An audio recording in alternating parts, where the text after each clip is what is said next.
Good morning students. आपका आपके online class physics की में आपका स्वागत है। जैसे अपन ने जो कल अपना चैप्टर किया था स्थिर विद्युत की,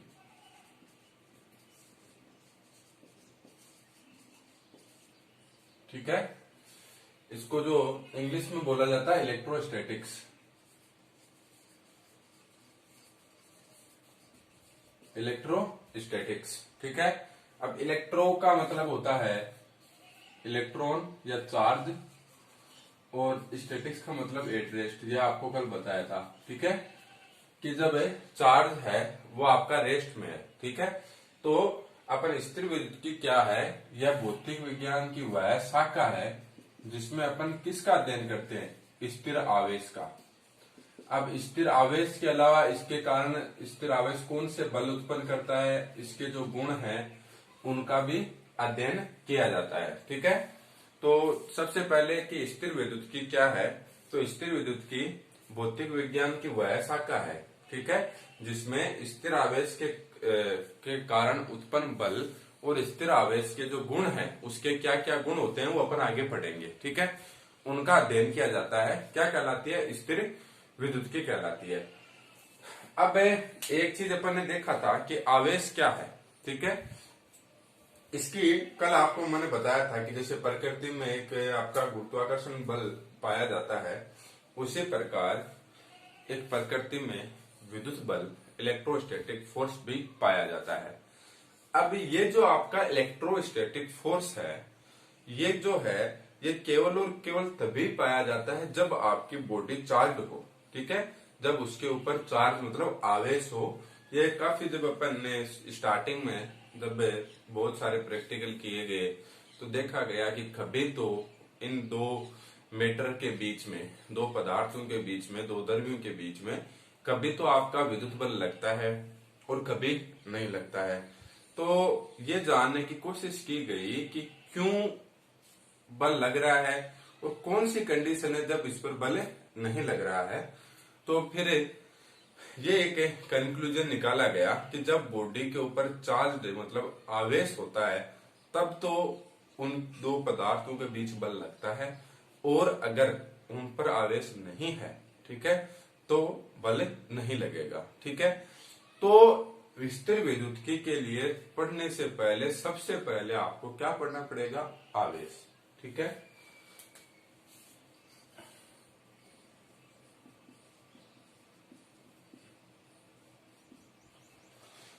तो आवेश एक प्रकार की कैरेक्टरिस्टिक्स है किसी पदार्थ की, ठीक है। तो क्या है, ये किसी पदार्थ का एक गुण है, पदार्थ का गुण है, ठीक है। ये एक प्रकार का क्या है, एक पदार्थ का गुण है। और जब ये गुण किसी पदार्थ में आ जाता है, ये गुण जब किसी पदार्थ में आ जाता है तो वो पदार्थ विद्युतमय हो जाता है,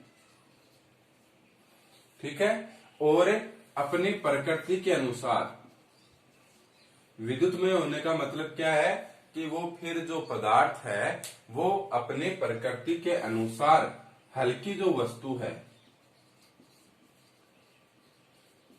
या तो उनको आकर्षित करता है या फिर क्या करता है, प्रतिकर्षित करता है, ठीक है। तो आवेश क्या है, आवेश किसी पदार्थ का वह गुण है जिसके कारण कोई पदार्थ विद्युतमय हो जाता है।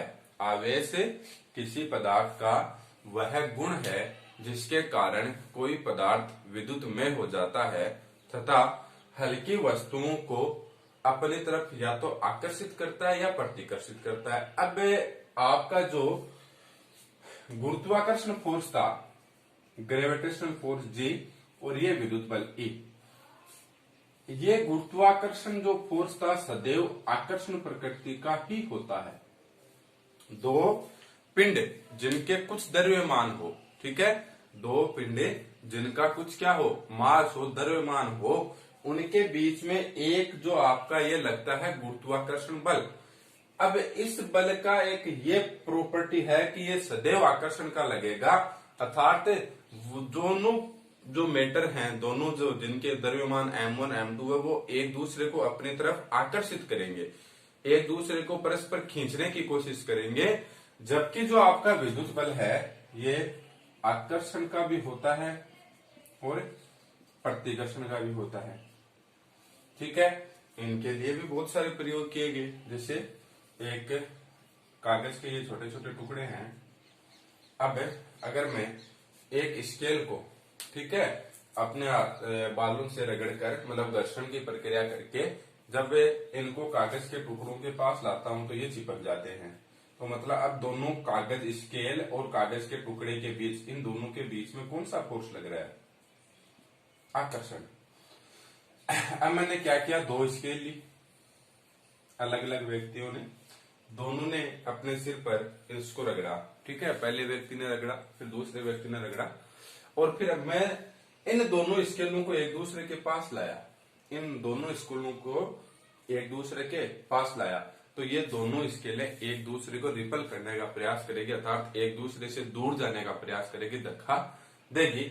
अगर अपन इनको अपने बाह्य बल द्वारा, अपने हाथों के फोर्स के द्वारा पास लाते हैं तो इन दोनों के बीच में स्पार्किंग हो जाएगी। क्या हो जाएगी? स्पार्किंग, मतलब चिंगारी उत्पन्न होगी, और ये जो है वापस क्या हो जाएंगे? डिस्चार्ज हो जाएंगे। तो इसका मतलब डिस्चार्ज का क्या है कि जब इनको पास लाए, जब स्पार्किंग हो गई, ठीक है, स्केलों के बीच को पास लाने पर जब स्पार्किंग हो गई, और अब मैं इन स्केल को इन कागज के टुकड़ों के पास लेकर गया, तो देखा कि अब ये कागज के टुकड़े आकर्षित नहीं हो रहे हैं, कागज के टुकड़े इस स्केल के नहीं चिपक रहे हैं। तो इसका मतलब है कि इस स्केल पर जो पहले से जो चार्ज था, जो आवेश था, जिसकी वजह से ये इन कागज के टुकड़ों को आकर्षित कर रहा था, वो अब इसके पास नहीं है, वो अब इनके पास में नहीं है। तो इसका मतलब क्या कह दिया कि वापस आवेश इस पर चला गया।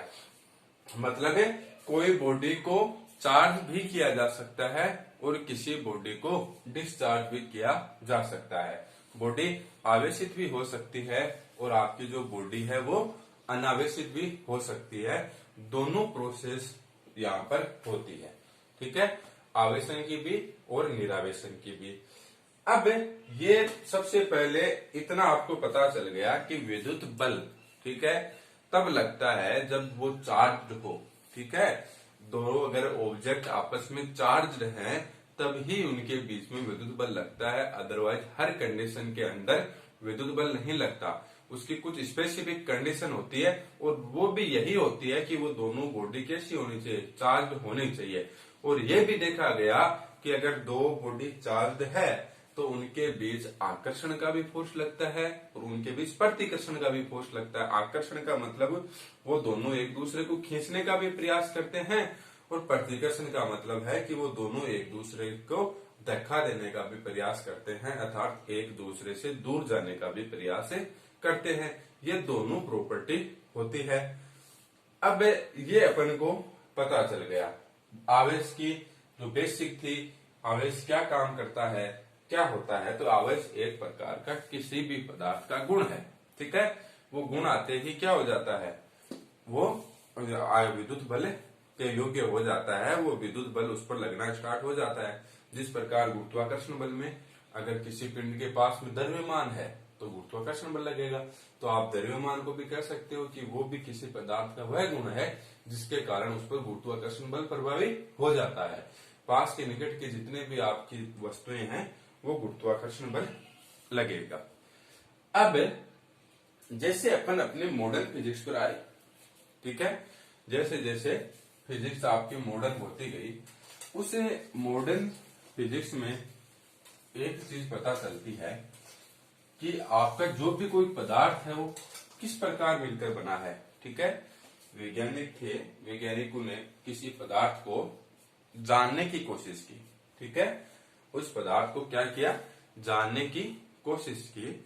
और किसी भी चीज के बारे में अगर आपको जानना हो, जैसे अगर मैं आपको ये मार्कर देता हूं और मैं कहता हूं कि आप इसके बारे में क्या जानते हो, तो आपको लंबाई, इसकी चौड़ाई ये तो दिख रही है, लेकिन इसको जब आप पूरे समझते हो तो या तो इसको क्या करो, काटना पड़ेगा, तोड़ दो, तोड़ के जब इसके अपन आंतरिक संरचनाएं देखेंगे तभी आपको इसके बारे में पता चलेगा।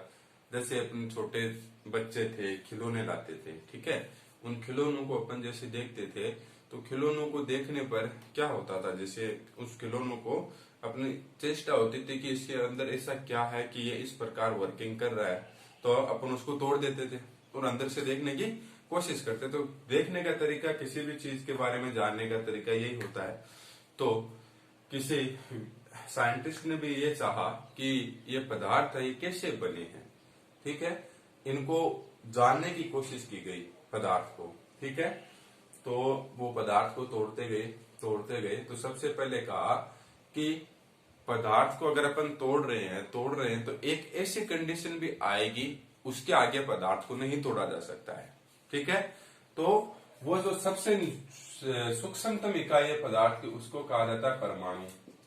ये सबसे पहले डाल्टन नाम के वैज्ञानिक थे, उन्होंने बता दिया था कि परमाणु, ठीक है, वो किसी जो पदार्थ है उसकी एक सूक्ष्मतम इकाई है।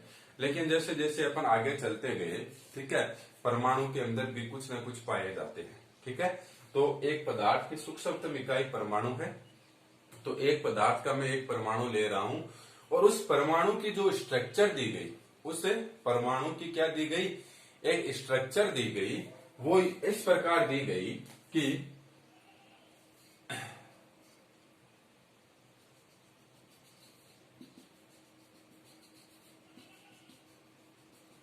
जो आपका एक परमाणु है, ठीक है, वो 3 चीजों से मिलकर बना है, ठीक है। किस किस से मिलकर बना होता है, प्रोटॉन, न्यूट्रॉन एंड इलेक्ट्रॉन। एक आपका जो परमाणु है वो 3 चीजों से मिलकर बना हुआ है।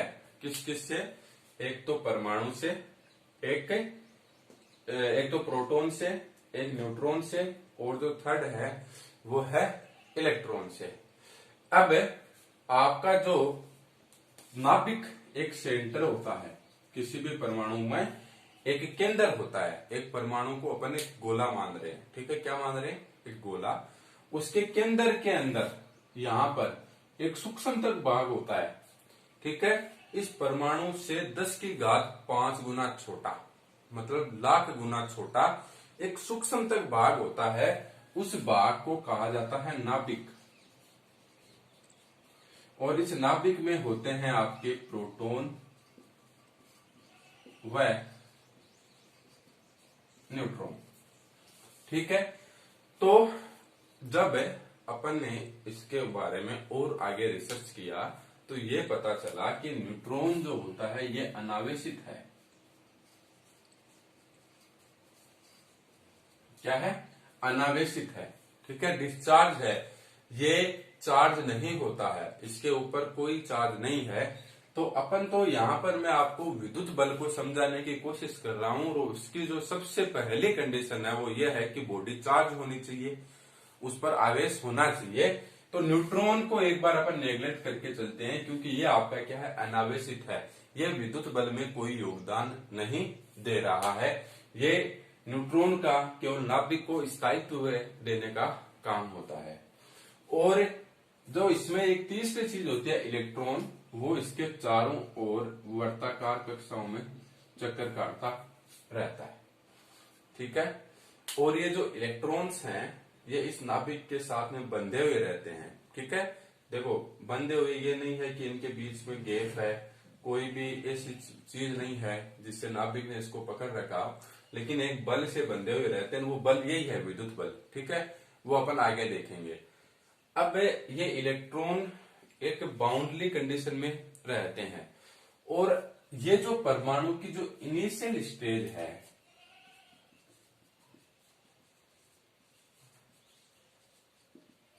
इसके अंदर जो नंबर ऑफ प्रोटॉन्स है वो बराबर होते हैं नंबर ऑफ इलेक्ट्रॉन्स के, ठीक है। नंबर ऑफ प्रोटॉन्स किसके बराबर होते हैं, नंबर ऑफ इलेक्ट्रॉन्स के।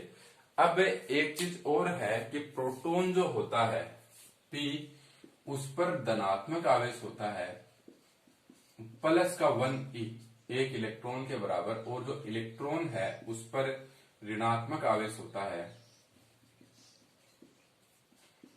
-1 e के बराबर, ठीक है।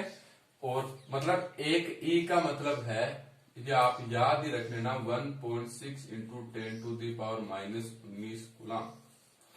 1 e का मतलब ये होता है 1.6 गुणा 10⁻⁻19 कूलम। ये मान आप याद रखो, ठीक है। 1.6 गुणा 10⁻⁻19 कूलम।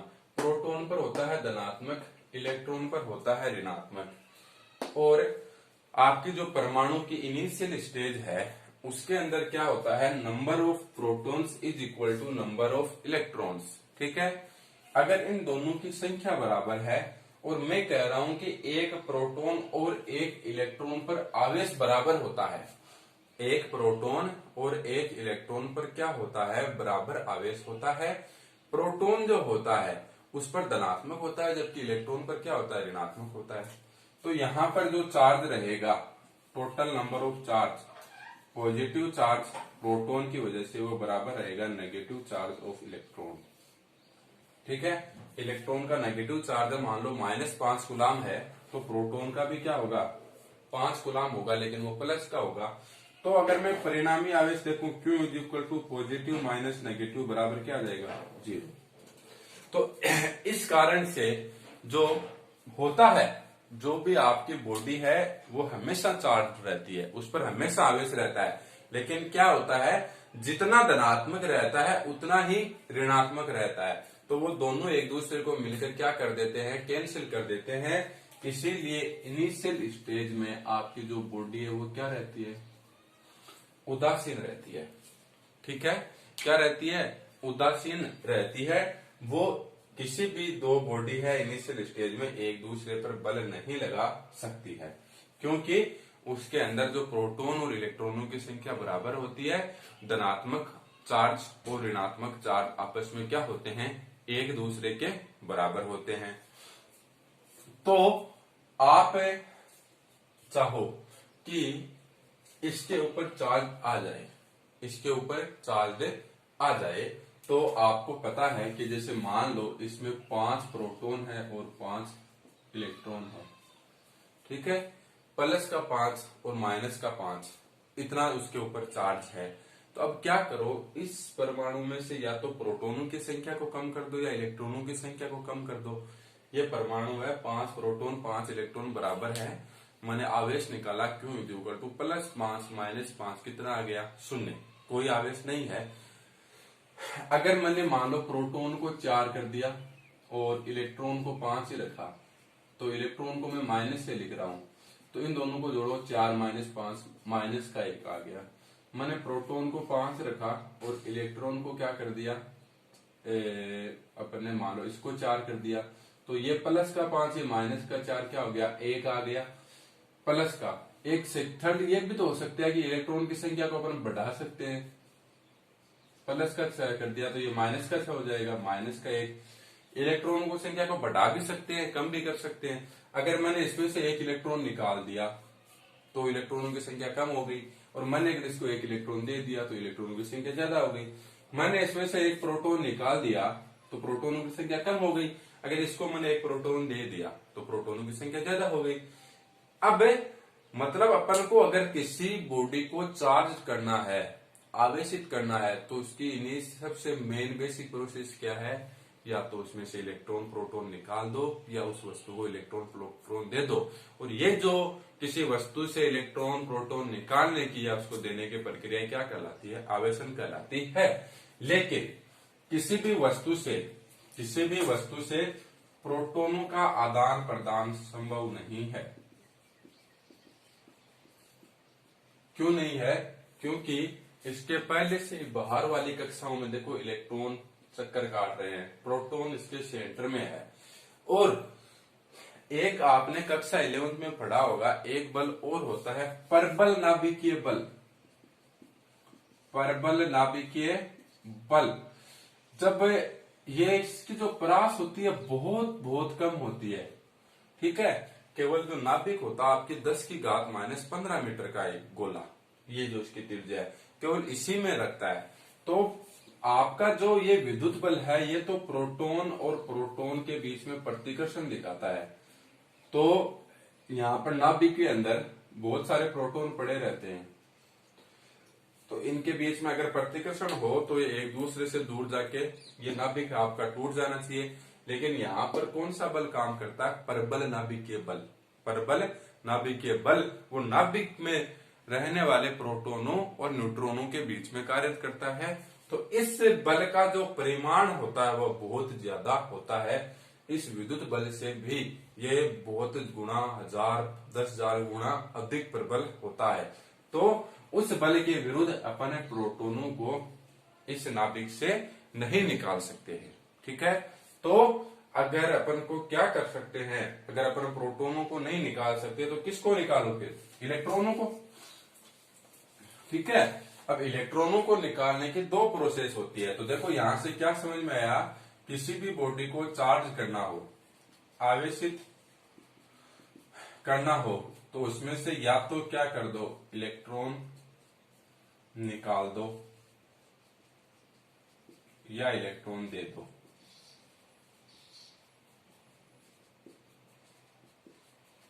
या तो क्या कर दो, इलेक्ट्रॉन निकाल दो या क्या कर दो, इलेक्ट्रॉन दे दो। इससे वो बॉडी क्या हो जाएगी, चार्ज हो जाएगी। उस पर जो संतुलन में प्लस और माइनस का बराबर था वो या तो माइनस वाला बढ़ जाएगा या माइनस वाला कम हो जाएगा, तो बॉडी क्या हो जाएगी, चार्ज हो जाएगी और फिर उसके बीच में विद्युत बल लगने लग जाएगा।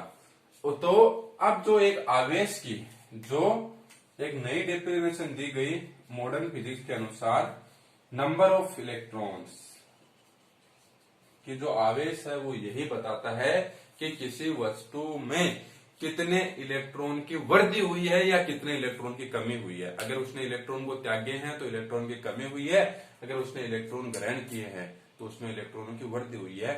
तो आपको आवेश जो है ये वो यही बता रहा है कि किसी परमाणु में कितने इलेक्ट्रॉन की कमी हुई है या कितने इलेक्ट्रॉन की वृद्धि हुई है। तो ये चीज आपको बताती है आवेश। अब आवेश का जो बेसिक था वो अपन पढ़ चुके हैं। किसी भी बॉडी पर विद्युत बल लगने के लिए जरूरी है कि वो बॉडी आवेशित हो, और आवेशित करने के लिए क्या होता है कि या तो इलेक्ट्रॉन निकाल दो या इलेक्ट्रॉन दे दो। तो अब किस प्रकार हम किसी वस्तु को इलेक्ट्रॉन निकाल सकते हैं, किस प्रकार अपन किसी वस्तु को इलेक्ट्रॉन दे सकते हैं, प्रोसेस ऑफ चार्जिंग, अपन किस प्रकार से किसी वस्तु को आवेशित कर सकते हैं। आवेशन की विधियां 3 होती है, घर्षण, संपर्क और प्रेरण, वो अपन कल देखेंगे। ठीक है, तो आज के लिए इतना ही बेसिक है। तो good luck students, have a nice day. कल इसी समय अपन फिर मिलेंगे। Good luck.